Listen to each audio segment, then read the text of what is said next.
کی قسم کھاتا ہوں اور نفس لوامہ کی قسم کھاتا ہوں کہ سب لوگ اٹھا کر کھڑے کیے جائیں گے۔ کیا انسان یہ خیال کرتا ہے کہ ہم اس کی بکھری ہوئی ہڈیاں اکٹھی نہیں کریں گے؟ ضرور کریں گے، اور ہم اس بات پر قادر ہیں کہ اس کی پور پور درست کر دیں۔ مگر انسان چاہتا ہے کہ آئندہ بھی خود سری کرتا چلا جائے، پوچھتا ہے کہ قیامت کا دن کب ہوگا۔ سو جب آنکھیں چندھیا جائیں اور چاند گہنا جائے اور سورج اور چاند جمع کر دیے جائیں، اس دن انسان کہے گا کہ کہاں ہے بھاگنے کی جگہ؟ کہیں نہیں، کوئی جائے پناہ نہیں۔ اس روز تمہارے پروردگار ہی کے پاس تمہیں جا ٹھہرنا ہے۔ اس دن انسان کو جو عمل اس نے آگے بھیجے اور جو پیچھے چھوڑے ہوں گے سب بتا دیے جائیں گے۔ بلکہ انسان آپ اپنا گواہ ہے، اگرچہ عذر و معذرت کرتا رہے۔ اور اے پیغمبر صلی اللہ علیہ وآلہ وسلم، وحی کے پڑھنے کے لیے اپنی زبان کو تیز تیز حرکت نہ دیا کرو کہ اس کو جلد سیکھ لو۔ اس کا جمع کرنا اور پڑھانا ہمارے ذمے ہے۔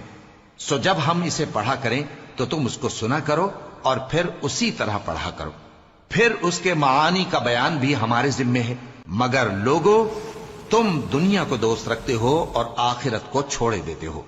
اس روز بعض چہرے رونقدار ہوں گے، اپنے پروردگار کی طرف نظر کیے ہوئے ہوں گے، اور بہت سے چہرے اس دن اداس ہوں گے، خیال کریں گے کہ ان کے ساتھ کمر توڑ معاملہ کیا جائے گا۔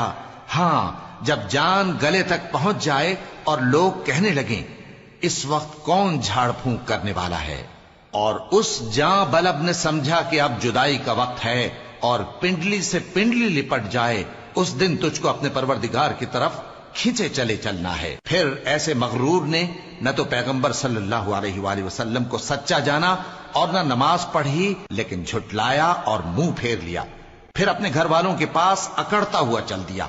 خرابی ہے تیری، خرابی پر خرابی ہے، پھر خرابی ہے تیری، خرابی پر خرابی ہے۔ کیا انسان یہ خیال کرتا ہے کہ اسے یوں ہی چھوڑ دیا جائے گا؟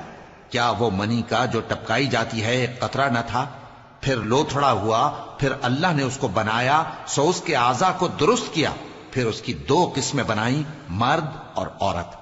کیا اس کو اس بات پر قدرت نہیں کہ مردوں کو زندہ کر دے؟